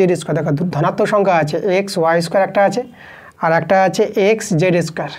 দুটো ধনাত্মক সংখ্যা এর মধ্য সমানুপাতে বের করতে বলেছে। তাহলে মধ্য সমানুপাতিকে আমরা ধরে নিচ্ছি, ধরি মধ্য সমানুপাতে, মধ্য সমানুপাতকে আমরা পি ধরে নিলাম। তাহলে দেখো তো এদের মধ্য সমানুপাতে পি হলে পরে এদের মধ্যে পি বসবে। তাহলে এখানে xy² কমা এই যে মধ্যে পি দিয়ে দিলাম, তারপর লিখবো xz²। তাহলে এই যে এরা তিনজন সমানুপাতে আছে। তাহলে সমানুপাতে যদি হয় তাহলে দেখো xy² p = p xz²। এভাবে হয়, তিনটা সংখ্যা সমানুপাতে থাকলে আমরা এভাবে লিখতে পারবো, মাঝেরটা দুবার ফিরে আসবে। তাহলে এখান থেকে আমরা পি এর মানটা বের করে নেবো, তখন অ্যান্সার চলে আসবে। তাহলে এখানে xy² p হবে সমান এখানে p/xz²। বর্গগুণ করলে p²। আর এখানে দেখো কত পাবো, এখানে আমরা পাবো s² y² z²। তাহলে এখানে যেহেতু সংখ্যাগুলো ধনাত্মক তাহলে মাইনাস মানটা আসবে না, তাহলে আমাদের এখানে √s² y² z² হয়ে যাবে। তাহলে আমরা এখান থেকে অতএব পি এর মানটা কত পাচ্ছি, x y জেড পেয়ে যাচ্ছি, কারণ দেখো এক্স আছে দুটো, একটা এক্স বের হবে, ওয়াইও দুটো আছে একটা ওয়াই, আর জেডও দুটো আছে একটা জেড। তাহলে আমরা অ্যান্সারটা পেয়ে গেলাম এক্স ওয়াই জেড। তাহলে মধ্য সমানের মধ্যে যে বের করতে বলেছিল কত, অতএব মধ্য সমানুপাতি, মধ্য সমানুপাতিটা পেয়ে গেলাম কত, এক্স ওয়াই জেড, আমাদের অ্যান্সার। এবার দেখো 5 প্রশ্নটা কি বলছে, এ ও বি বৃত্তের একটি ব্যাস ও সি বৃত্তের উপস্থিত একটি বিন্দু। তাহলে এখানে কোণ ওবিসি সমান 60 ডিগ্রি হলে কোণ ও সি এ এর মান কত হবে। চলো ছবি এঁকে আমরা প্রশ্নটা বুঝি। তাহলে আমাদের একটা বৃত্ত আছে আর এ ও বি আমাদের ব্যাস বলেছে, তাহলে এ কেন্দ্রবিন্দু ও আর বি, তাহলে এ ও বি আমাদের ব্যাস পেয়ে গেলাম। আর বৃত্তের উপর একটা সি বিন্দু বলেছে, তাহলে এখানে আমরা একটা সি বিন্দু নিয়ে নিলাম। তাহলে আমরা এখানে দেখো সি বিন্দু নিয়ে প্রশ্নে কোণ বলেছে ও বিসি, তাহলে ও বিসি, তাহলে আমাদের বিসি যোগ করতে হবে। প্রশ্ন অনুযায়ী কিন্তু আমাদের ছবিটা তৈরি হয়ে যাবে, যেভাবে প্রশ্ন বলবে সেভাবে কাজ করো। আমাদের কোণটা বলেছে ও বিসি, তাহলে আমাদের দেখো বিসি যোগ করতে হচ্ছে। তাহলে এই কোণটা আমাদের কত, এই কোণটা আমাদের হচ্ছে 60 ডিগ্রি। আচ্ছা, তারপরে কোন কোণটা বের করতে বলেছে, ও সি এ, ও সি এ, তা দেখো আমাদের এভাবে আর এভাবে যোগ করতে হবে। তো আমরা এখান থেকে সিও যোগ করতে হবে আর এখান থেকে আমাদের এসি যোগ করতে হবে। যেহেতু আমাদের এই কোণটা বলেছে, এই কোণটা পাওয়ার জন্য আমরা যোগ করে দিলাম, দেখো ছবি তৈরি হয়ে গেল আমাদের। তাহলে এই কোণটা আমাদের কত হবে সেটা আমাদের বের করতে বলেছে। তো দেখো আমরা এই কোণটা কী করে পাবো, আমাদের এটা 60 ডিগ্রি আছে, তাহলে এই বাহুটা আর এই বাহুটা তো সমান হয়। তাহলে এখানে আমরা বলতে পারবো ও সি সমান সমান ও বি। কেন এরা সমান, এরা হচ্ছে একই বৃত্তের ব্যাসার্ধ, একই বৃত্তের ব্যাসার্ধ, একই বৃত্তের ব্যাসার্ধের জন্য এরা দুটো সমান হয়ে গেল। আচ্ছা, দুটো বাহু যদি সমান হয় তাহলে আমরা ত্রিভুজের ধর্ম জানি, ক্লাস 8 উপপাদ্য আছে, এই দুটো বাহু সমান হলে তাদের যে বিপরীত কোণ দুটো আছে এই বিপরীত কোণ দুটো সমান হবে। তাহলে আমরা এখানে কোণ ও বিসি সমান সমান হবে কোণ, এই কোণটার নাম ও সি বি বলে দিই, ও সি বি, এরা সমান। দেখো এ 60 ডিগ্রিতে এও কত যাবে, এই কোণটা যাবে আমাদের 60 ডিগ্রি, তাহলে হয়ে গেল আমাদের এটা 60 ডিগ্রি পেয়ে গেলাম এই কোণটা। এবার দেখো আমরা এসিবি কোণটা আমরা জানি, এসিবি কোণটার মান বলতে পারবো, এটা হবে আমাদের 90 ডিগ্রি। কেন এসিবি কোণটা 90 ডিগ্রি, কারণ দেখো ব্যাস নিয়ে যে বৃত্তস্থ কোণটা তাকে অর্ধবৃত্তস্থ কোণ বলা হয়, আর অর্ধবৃত্তস্থ কোণ সমকোণ হয়। তো আমরা লিখব যেহেতু অর্ধবৃত্তস্থ কোণ সমকোণ, তাহলে অতএব কোণ এসিবিটা, কোণ এসিবি এটা কত, এটা 90 ডিগ্রি, সমকোণ বলতে 90 ডিগ্রি। দেখো আমরা পুরো এই যে এসিবি কোণটা আমরা পুরো সম্পূর্ণ কোণটা, এই যে বড় কোণটা আমরা 90 ডিগ্রি পেয়ে গেলাম। তাহলে সম্পূর্ণ কোণটা যদি 90 ডিগ্রি হয় আর এদিকে আছে 60 ডিগ্রি, তাহলে এইদিকে কত হবে পেয়ে যাবো আমরা 90 ডিগ্রি থেকে 60 ডিগ্রি বিয়োগ করো, তাহলে আমরা এই যে এই কোণটা আমরা পেয়ে যাবো। এটা আবার দেখো বিয়োগ করে আমরা 30 ডিগ্রি পেয়ে যাবো। চলো এখানে দেখাচ্ছি আমি।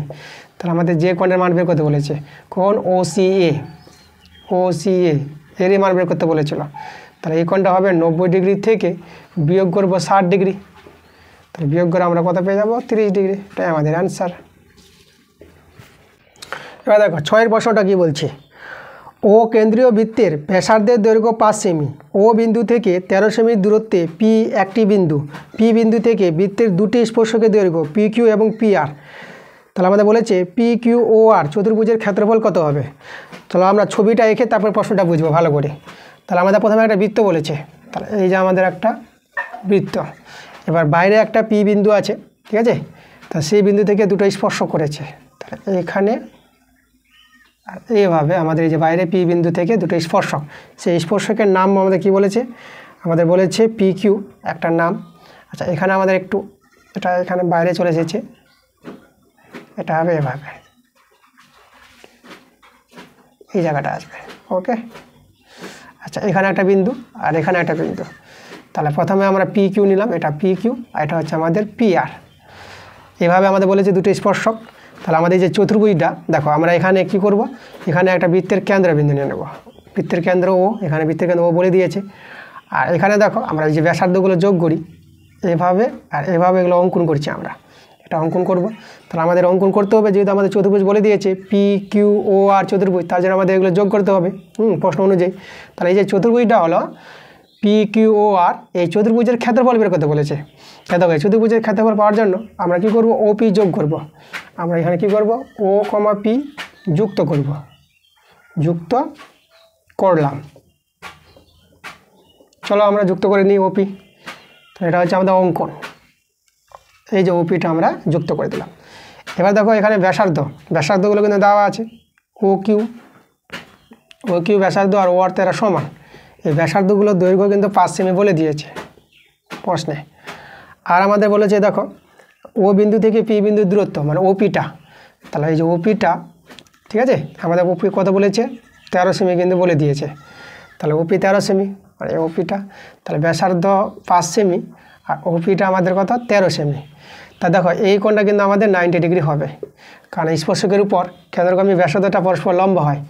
তাহলে আমরা যেহেতু বলতে পারবো ও কিউটা কার পর লম্ব, ও কিউ লম্ব পি কিউ, ঠিক আছে, এরা কিন্তু লম্ব, এইদিকে একইভাবে এই লম্ব হবে। তাহলে এখানে কোন কোণটা পেয়ে যাব, আমরা এই কোণটা পেয়ে যাবো 90 ডিগ্রি। তাহলে ও কিউ পিটা, ঠিক আছে, এই কোণটা ও কিউ পিটা আমাদের হয়ে গেল 90 ডিগ্রি। তাহলে ত্রিভুজটা কি সমকোণী ত্রিভুজ। তাহলে সমকোণী ত্রিভুজে দেখো আমরা এই দুটো বাহু জানা আছে, তাহলে আমরা এই বাহুটা পেয়ে যাব। তাহলে আমরা সমকোণী ত্রিভুজটা আমরা পিও কিউ বলি, পিও কিউ এর আমরা দেখাবো অতিভুজটা হচ্ছে ওপি। তাহলে OP square plus P Q square, ঠিক আছে। এই যে এটা অতিভুজ, এটা ভূমি লম্ব নিয়ে নিলাম, ভূমি লম্ব তোমরা যে কোনো একজনকে বলতে পারো। তাহলে এই যে আমরা এটা হচ্ছে সমকোণী ত্রিভুজের ধর্ম। চল মানটি বসাই। তাহলে এখানে ওপির মান, তাই না, ওপি হচ্ছে আমাদের 13 স্কোয়ার, আর ও কিউ তো 5 স্কোয়ার, আর পি কিউটা আমাদের এখানে বের হবে। আমরা কী বের করতে চাইছি দেখো, আমরা এই সমকোণী ত্রিভুজটার আমরা এই ত্রিভুজের ক্ষেত্রফল পেয়ে যাবো, লম্ব ভূমি পেয়ে গেলি। আমাদের দেখো একটা লম্ব আর আমাদের শুধু ভূমিটা দরকার। তাহলে আমরা দেখো পি কিউর মানটা কীভাবে পাচ্ছি। তাহলে এখানে পি কিউ হোল স্কোয়ার সমান কী হবে, 13 স্কোয়ার 169, আর এখানে এটা এদিকে বাদিকে আসলে মাইনাস, আর 5 স্কোয়ার 25, এটা বিয়োগ হয়ে যাবে। তা আমাদের পি কিউ স্কোয়ার হয়ে যাবে, এটা বিয়োগ করে কত 144। তাহলে অতএব পি কিউ কত পাবো, পি কিউ পেয়ে যাবো আমরা 12, 144 বর্গমূল 12। দেখো পি কিউ কিন্তু আমরা 12 পেয়ে গেলাম। তাহলে এই ত্রিভুজের ক্ষেত্রফল পেয়ে যাবো হাফ ইন্টু ভূমি ইন্টু লম্ব, সমকোণী ত্রিভুজের ক্ষেত্রফলের সূত্র। তাহলে অতএব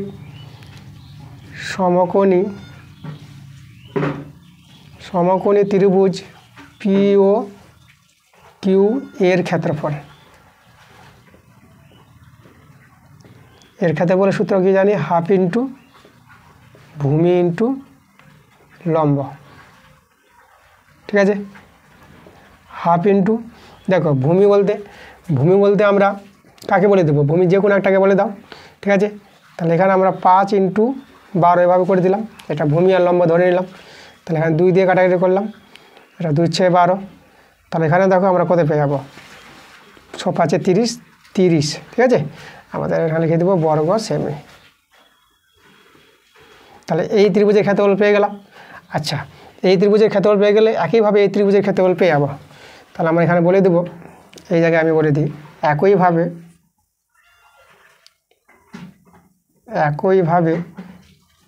ত্রিভুজ, কোন ত্রিভুজ, এই যে পিওআর, ত্রিভুজ পিওআর সমান কত যাবে, 30 বর্গ সেমি হয়ে যাবে, 30 বর্গ সেমি, তাই না। কারণ দেখো কেন পাবো, কারণ এটা 13 এটা তো 5, তাহলে এটা যেভাবে পেলাম 12, এটাও 12 পেয়ে যাব, ঠিক আছে। এই দুটো বাহু সমান হয়। আমরা এটাও জানি যে পুরো বৃত্তের বহিস্থ বিন্দু থেকে বৃত্তের উপর যে দুটি স্পর্শক, সেই স্পর্শক দুটি কী হয়, সমান হয়, ঠিক আছে। আর এইভাবে আমরা দুটো ত্রিভুজ সর্বসময় প্রমাণ করতে পারবো আমরা। তাহলে দুটো ত্রিভুজ সমান আছে, তাহলে একজনের ক্ষেত্রফল যা হবে এই ত্রিভুজের ক্ষেত্রফল তাই হবে। তাহলে একইভাবে বলে দিলাম। তাহলে পিওআর ত্রিভুজের ক্ষেত্রফলটা 30 বর্গ সেমি, আর দুটো ত্রিভুজ নিয়েই তো আমাদের পুরো চতুর্ভুজটা আছে।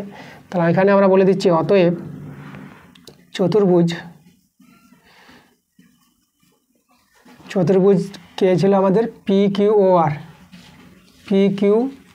ও আর, এটা সমান কত হবে আমাদের 30 যোগ 30 যোগ করে কত পাবো আমরা 60 বর্গ সেমি, ঠিক আছে। তাহলে এই হলো আমাদের অ্যান্সারটা। তাহলে আমাদের চতুর্ভুজ পি কিউ ও আর এর যে ক্ষেত্রফল চেয়েছিল, এই ক্ষেত্রফলে কত পেয়ে গেলাম, 60 বর্গ সেমি পেয়ে গেলাম। এবার দেখো 4-এর 7 নম্বর অঙ্কটা আমরা করাবো। 4-এর 7টা বলছে ত্রিভুজ এবিসি এর বিসি এর সমান্তরাল সরলরেখা এবি ও এসিকে যথাক্রমে ডি ও ই বিন্দুতে ছেদ করে প্রমাণ করো যে এডি ইজডু এবি সমান সমান এ ইজডু এসি। এটা থ্যালাসের উপপাদ্য থেকে ব্যবহার করে আমাদের প্রমাণটা দেখাতে বলেছে।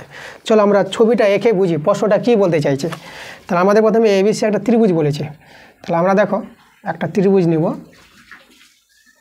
যার নাম হবে এ বি আর সি। তারপর এখানে বলেছে এই যে এ বি আর এসি বাহুর মধ্যবিন্দু ডি। তাহলে এখানে দেখো এভাবে আমাদের একটা মধ্যবিন্দু এখানে ডি আছে আর এখানে ই আছে। তাহলে এই যে মধ্যবিন্দুর যে সরলরেখাংশ ডি এটা আমাদের সমান্তরাল বলেছে কার সঙ্গে? হ্যাঁ, এই যে বিসির সঙ্গে। তাহলে বিসি বাহুর সমান্তরাল সরলরেখা বলে দিয়েছে কিন্তু ডি এটা, ঠিক আছে। তাহলে এখানে আমাদের দেখো দেওয়া আছে কত, যেহেতু ডিই সমান্তরাল বিসি, এটা কিন্তু প্রশ্নে বলে দিয়েছে। তারা যদি সমান্তরাল হয় কোনো ত্রিভুজের, ঠিক আছে, বিসি সমান্তরাল ডি হয়, তাহলে থ্যালাসের উপপাদ্য থেকে আমরা একটা সূত্র পাবো। আমরা লিখব থ্যালাসের উপপাদ্য থেকে পাই। আর থ্যালাসের উপপাদ্যটা প্রয়োগ করতে বলেছে প্রশ্নে। তাহলে এখানে লিখব থ্যালাসের উপপাদ্য থেকে পাই। ওকে, দেখো থ্যালাসের উপপাদ্য থেকে কী পাবো? থ্যালাসের উপপাদ্য থেকে পাবো আমরা এডি বাই ডিবি। তোমাদের ভালো করে বুঝো, এডি, এই যে এডি বাই ডিবি সমান সমান, ঠিক আছে, এই দুটো বাহুর অনুপাতটা সমান সমান হবে এই দুটো বাহুর অনুপাতটা এই বাই ইসি। আমরা এখানে লিখব এই বাই ইসি, এই যে ইসি, ঠিক আছে। এটা হবে আমাদের থ্যালাসের উপপাদ্য থেকে। তাহলে এখান থেকে আমাদের যেটা প্রমাণ করতে বলেছে, দেখো প্রমাণ কী করতে বলেছে, প্রমাণটা আমি এখানে লিখে দিচ্ছি। আমাদের প্রমাণ করতে হবে এডি ইজডু এবি সমান সমান আর এই ইজডু এসি, ঠিক আছে, এটা আমাদের প্রমাণ করতে হবে। তাহলে প্রমাণটা আমরা দেখো এখান থেকে নিয়ে আসবো, যে থ্যালাসের উপপাদ্য প্রয়োগ করে প্রমাণটা নিয়ে আসবো। আর এটা আমাদের হয় তাহলে আমরা এবার কী করছি দেখো, এখন আমরা এটাকে উল্টে নিব মানগুলো। আমরা ডিবিটা উপরে করি, ডিবি বাই এডি, আর এখানে ইসি বাই এই করছিলাম এই। ওকে, এবার কি করব, বই পক্ষে আমরা 1 যোগ করব। তাহলে এখানে আছে ডিবি বাই এডি যোগ 1, আর এখানে ইসি বাই এই, এখানেও 1 যোগ, উভয় পক্ষে আমরা 1 যোগ করলাম। এবার এখানে ভগ্নাংশের যোগ বিয়োগ করো, এখানে লসাগু এডি, উপরে আমাদের দেখো ডিবিটা নেমে যাবে আর এখানে এডি গুণ হয়ে যাবে, একের সঙ্গে গুণ হয়ে এডি, এখানে ভগ্নাংশের যোগ বিয়োগ, এই লসাগু ইসিটা নেমে যাবে আর একের সঙ্গে গুণ করে এখানে এই হয়ে যাবে। এবার তোমরা দেখো ডিবি যোগ এডি, এই যে ডিবি আর এডি যোগ করে আমরা কী পাবো, এবি বাহুটা পেয়ে যাব। তাহলে এর যোগফলটা আমরা পাবো এবি বাহু, এবি, আর নিচে আমাদের কে আছে, এডি আছে। এবার এখানে যোগফলটা দেখো ইসি যোগ এই, মানে ইসি যোগ এই দুটো বাহুর যোগফলটা আমরা কী পাবো, এসি পাবো, বড় বাহুটা। তাহলে এদের যোগফলটা আমরা পেয়ে যাবো এসি, আর নিচে আমাদের কে আছে, এই আছে। এবার এই দুজনকে আবার উল্টে নেবো আমরা, তাই না, উল্টে লিখি, মানে এডিটা উপরে এবিটা নিচে। তা আমরা লিখবো এখানে এডি বাই এবি করে নেব, এদিকে উল্টালাম তো এদিকে উল্টাতে হবে। তাহলে এখানে আমাদের হবে এই বাই এসি, ঠিক আছে। দেখো আমাদের কিন্তু প্রমাণটা চলেই এসেছে।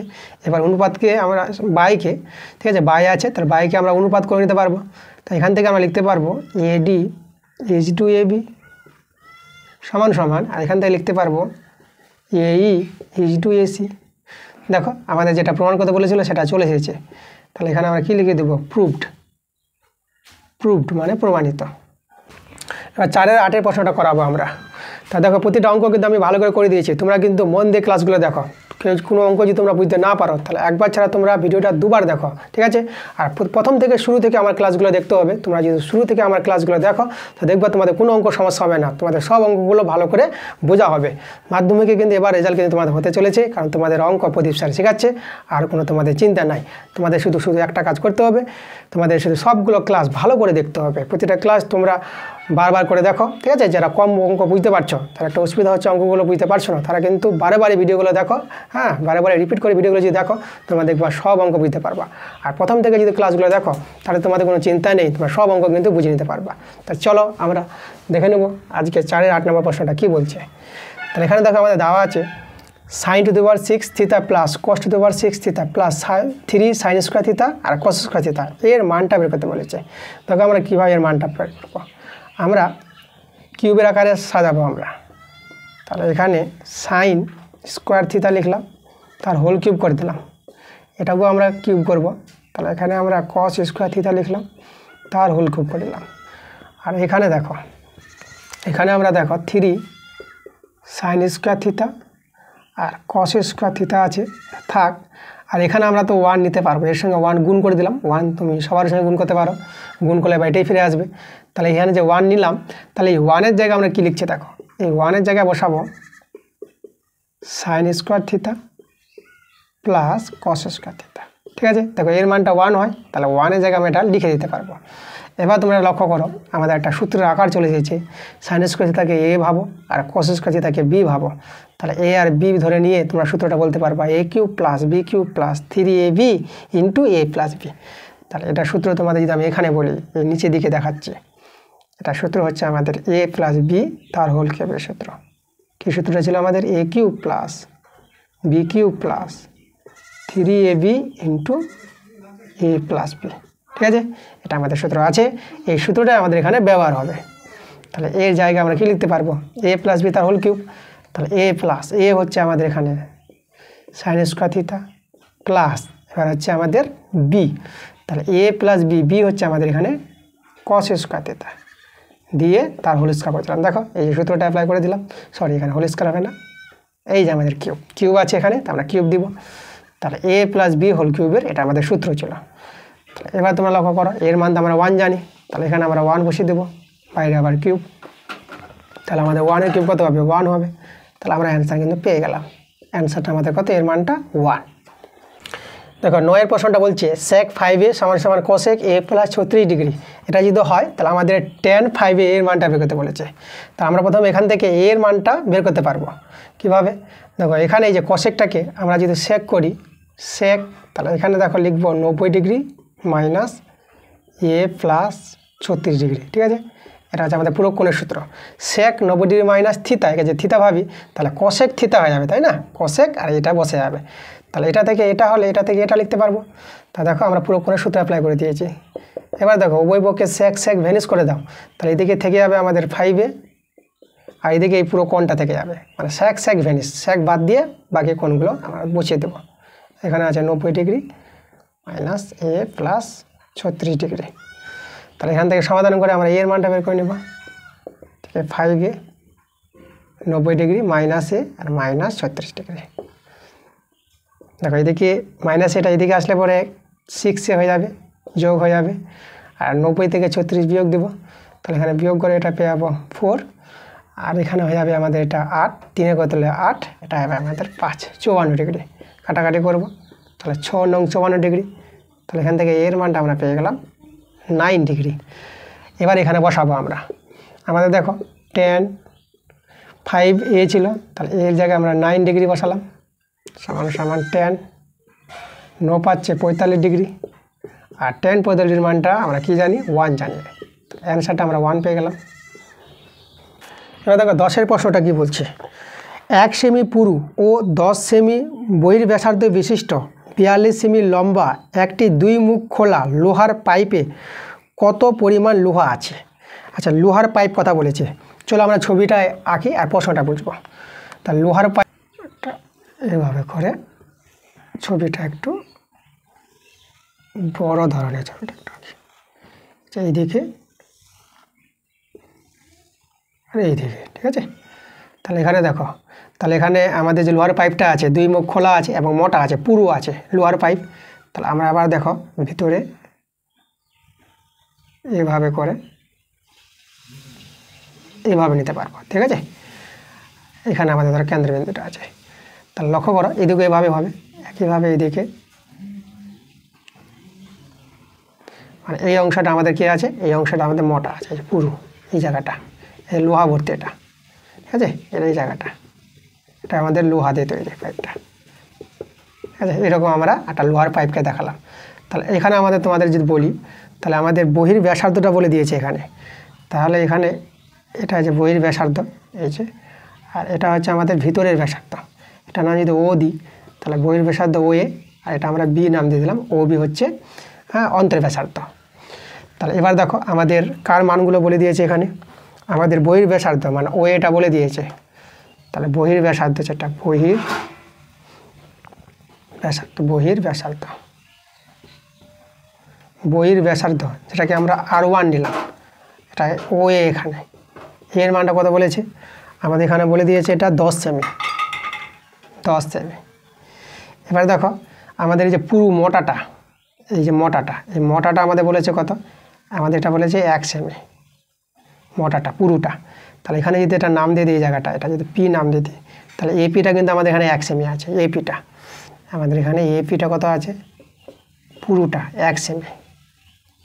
তাহলে দেখো এখানে এপি যেহেতু 1 সেমি হয় মোটাটা, তাহলে আমরা ওবি পেয়ে যাব, তাই না, মানে ওপি আর ওবি তো সমান। তাহলে এখানে আমাদের দেখো, তাহলে আমরা এখানে ওপিটা যদি বের করি, তাহলে ওপি, তাহলে পুরো ওএ থেকে আমরা বাদ দেবো কাকে, আমরা বাদ দেবো ওএ থেকে আমরা এপি বাদ দিব। তাহলে এখানে এপি বাদ দিয়ে দিলাম।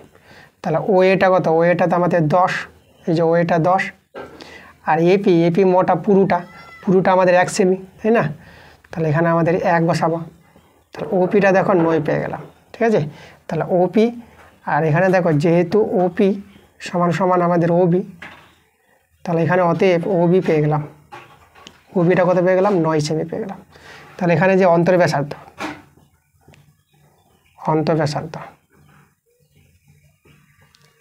পাইপের অন্তর ব্যাসার্ধ থেকে আমরা R2 ধরলাম, তাহলে R2 এখানে ধরো ওবি, ঠিক আছে। তাহলে ওবিটা কত পেয়ে গেলাম, 9 সেমি পেয়ে গেলাম।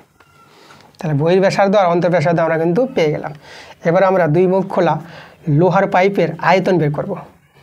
অতএব 2 মুখ খোলা লোহার পাইপের আয়তন, ঠিক আছে। দেখো 2 মুখ খোলা লোহার পাইপের আয়তন, বহির ব্যাসার্ধ অন্তর ব্যাসার্ধ আমাদের জানা আছে। তাহলে সেই আয়তনের সূত্রটা পাই, ঠিক আছে, পাই আর উচ্চতা। এখানে দেখো চোঙের উচ্চতাটাকে আমরা হাইটটাকে আমরা ধরে নেব, এই যে এটা হাইটটাকে আমরা এইচ ধরে নেব। তাহলে এখানে আমরা ধরে নিচ্ছি পাইপের উচ্চতা, এখানে পাইপ বলেছে আমাদের, পাইপের উচ্চতা আমরা এইচ নিলাম। তাহলে এখানে দেখো আমাদের এখানে কী বের করতে বলেছে, আমাদের কিন্তু পাইপের উচ্চতাও কিন্তু এখানে দেওয়া আছে, 42 সেমি লম্বা বলেছে। তাহলে পাইপের উচ্চতা, তাহলে এইচটা আমাদের এখানে 42 সেমি, ঠিক আছে, এটা দেওয়া আছে পাইপের উচ্চতাটা।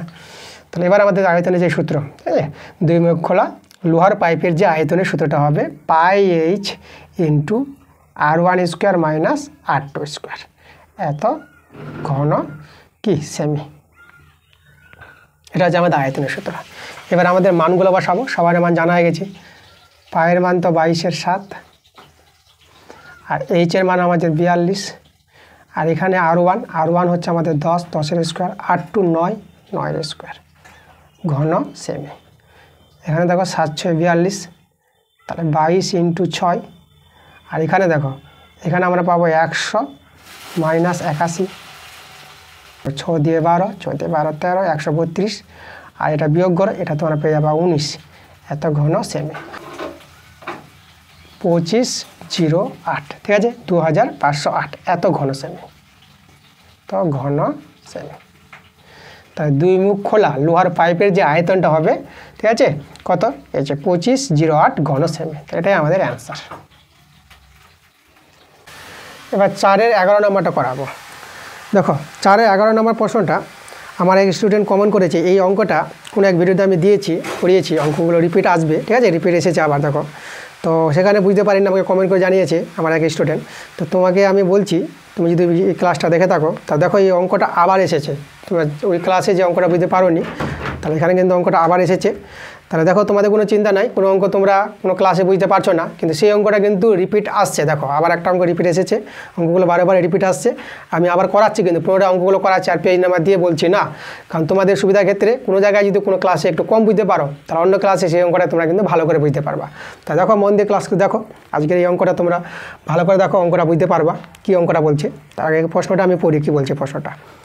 একটি লম্ববৃত্তাকার শঙ্কুর আয়তন ও পার্শ্বতলের ক্ষেত্রফলের সংখ্যমান সমান।